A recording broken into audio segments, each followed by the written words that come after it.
नमस्कार. मी पांडुरंग पंढरपूरकर. लपवाछपवीमध्ये आपलं स्वागत आहे. आजचा विषय आहे भांगेतली तुळस. वर्ष 1992. PV नरसिंहराव हे देशाचे पंतप्रधान होते.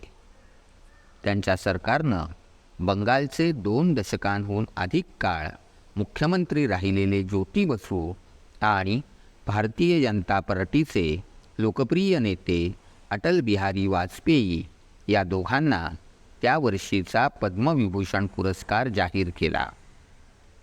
ज्योती बसूंनी तो घ्यायला नकार दिला, तर वाजपेयींनी उन्होंने दिया तो हमने लिया असे सहज उद्गार एका पत्रकाराशी बोलताना काढले. त्या सन्मानाबद्दल त्यांचा एक मोठा सत्कार एका संस्थेनं आयोजित केला. या सत्कारात त्यांचं राष्ट्र या विषयावर भाषणही आयोजिलं गेलं. ते नेहमीप्रमाणे अतिशय ओघवते आणि श्रोत्यांच्या मनाचा ठाव घेणारं झालं. व्याख्यानानंतर ते आयोजकांसोबत एका खाजगी पण उंची हॉटेलात जेवायलाही गेले. यावेळी त्यांच्यासोबत असलेल्यांमध्ये एक संपादकही होते. या संपादकांशी त्यांचा पूर्वपरिचय असल्यामुळं त्यांनी त्याला एक विशेष मुलाखत द्यायचंही मान्य केलं.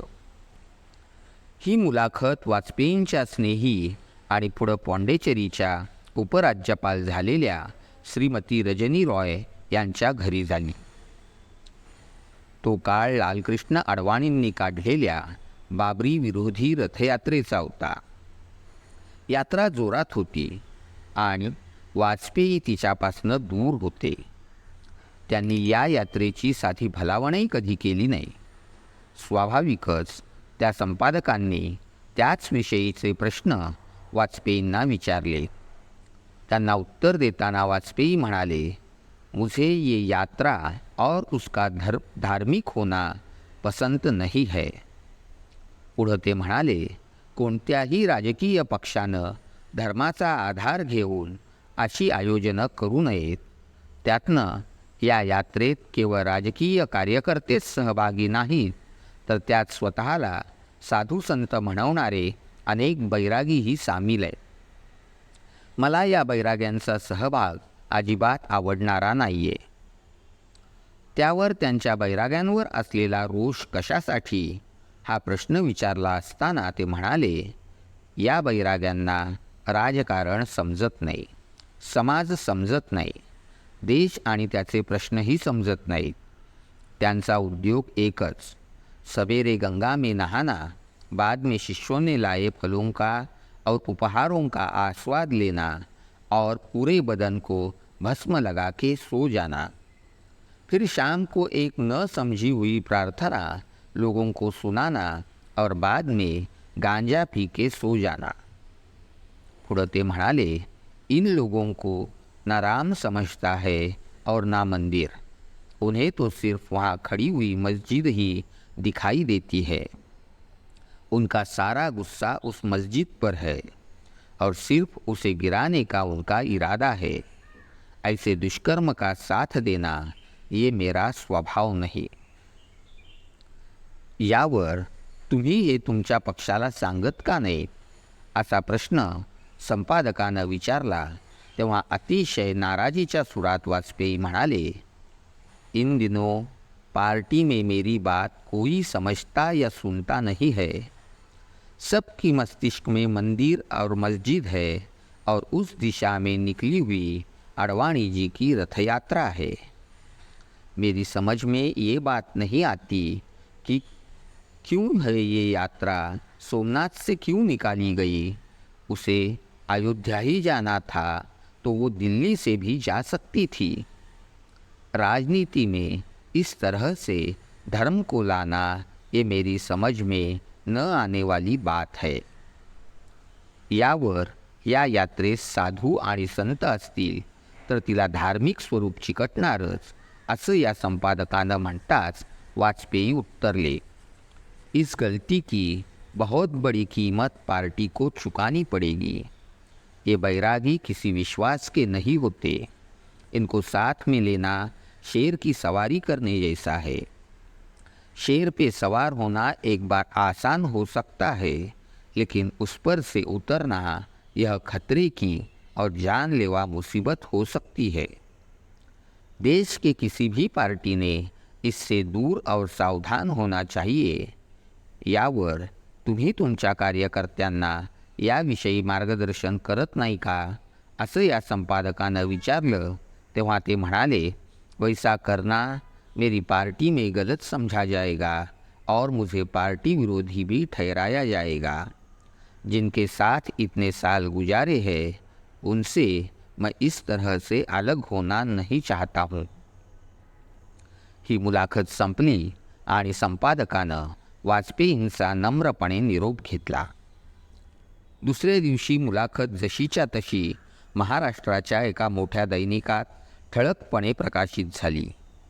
दुपारच्या या मुलाखतीनंतर दुसऱ्या दिवशी सायंकाळी वाजपेयींची भारतीय जनता पार्टीच्या वतीनं अधिकृत पत्रकार परिषद व्हायची होती। स्वाभाविकच त्यावेळी जमलेल्या सगळ्या बड्या पत्रकारांनी वाजपेयींना आदल्या दिवशीच्या मुलाखतीविषयी आणि ती तशी का दिली याही विषयी प्रश्न विचारले। त्यावर त्या सज्जन नेत्यानं, अरे भाई, वो संपादक जी हमारे पुराने मित्र हैं और मैंने उनसे अकेले में बातचीत की है, उसे छोड़िए और आपके सवाल पूछिए। मात्र यावेळी त्या पत्रकार परिषदेतल्या साऱ्यांचीच हवा निघून गेली होती। वाजपेयींनी दिलेल्या या मुलाखतीचा पुढं त्यांनाही बराच त्रास झाला। मात्र एका सच्च्या आणि सज्जन माणसानं आपलं मन त्या मुलाखतीत मोकळं केलं होतं। त्यानंतरच्या काळात ते या मुलाखतीविषयी अन्यत्र बोलताना कुठं दिसले नाहीत। दरम्यान त्यांचं नाव आपल्या पक्षाचे पंतप्रधानपदाचे उमेदवार म्हणून अडवाणींनीच मुंबईच्या सभेत जाहीर केलं। त्याआधी त्यांनी आणि त्यांच्यासोबतच्या पक्ष कार्यकर्त्यांनी यात्रेत सहभागी झालेल्या बैराग्यांच्या साथीनं अयोध्येची बाबरी मशीद जमीनदोस्त केली होती। ती फाडली जात असल्याची दृश्य साऱ्या जगानं दूरदर्शनच्या पडद्यावर पाहिले। त्यावेळचा काहींचा हताशपणा तर काहींचा उन्मादही जगानं पाहिला होता। उमादेवी नावाच्या राजकीय साध्वीनं मुरली मनोहर जोशींच्या गळ्यात हात घालून त्यावेळी नाच केलेलाही जगाला दिसला। या देशात धर्मप्रेमाहून परधर्माचा द्वेष अधिक प्रबळ आणि विखारी आहे हे दाखवणारं ते सारं दृश्य होतं। साऱ्या तथाकथित करसेवकांच्या हातात लांब काठ्या होत्या आणि त्यांच्या छातीवर कारसेवकांचे बिल्लेही लागले होते। मशीद फाडण्याची योजना अडवाणींनी त्यांच्या साथीदारांसह फार पूर्वीपासून आखली होती याचाच तो पुरावा होता। तथापि वाजपेयींना त्यांनी त्या संपादकाला मुलाखतीचा बराच त्रास झाला असावा, त्याचमुळं एका पत्रकार परिषदेत अडवाणींची पाठराखण करताना ते क्षीणपणे म्हणाले, वह मस्जिद थी ही नहीं, पत्थरों का एक ढांचा था, हमारे लोगों ने वो ढांचा हटाकर उस भूमि को सिर्फ समतल ही किया है। या वचनातनं त्या थोर नेत्याचा नाईलाज आणि त्याची दुर्दैवी शरणागती स्पष्ट होणारी आहे।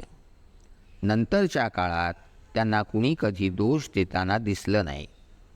शिवाय त्यांचं व्यक्तिमत्वच एवढं लोकप्रिय की त्यांना नावं ठेवणं कुणाला फारसं जमलं नाही। त्या साऱ्या प्रकारावर बिहारचे लालूप्रसाद यादव यांनी मात्र एक जळजळीत भाष्य केलं। त्यांनी अडवाणींची रथयात्रा अडवून त्यांना अटकही केली होती। फार पूर्वी पुढं लोकसभेत भाषण करताना लालूप्रसाद अडवाणींकडे वळून म्हणाले, आपने अल्लाह का घर तोड़ा, आप इस देश के प्रधानमंत्री कभी नहीं बनेंगे। लालूप्रसादांचा तो शाप दगडावर कोरलेल्या शब्दांसारखा झाला। अडवाणी आज कुठं राहिले नाही आणि त्यांच्या पक्षातही त्यांचं नाव कुणी घेत नाही। या साऱ्या घटनाक्रमातनं स्पष्ट होणारी बाब ही की भाजपच्या उन्मादी धर्मद्वेष्टेपणाहून वाजपेयींची भूमिकाच खरी होती हे स्पष्ट होतं.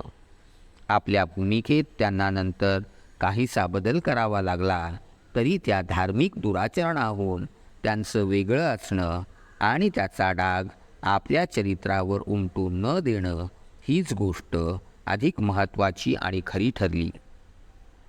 एवढ्या वर्षानंतर ही गोष्ट पुन्हा एकवार जनतेला सांगावी असं वाटणं त्याचमुळं पांडुरंगाला आवश्यक वाटलंय. कळावे आपला पांडुरंग. आपल्याला हे विवेचन आवडल्यास लाईक करा, शेअर करा आणि सबस्क्राईब करा. धन्यवाद.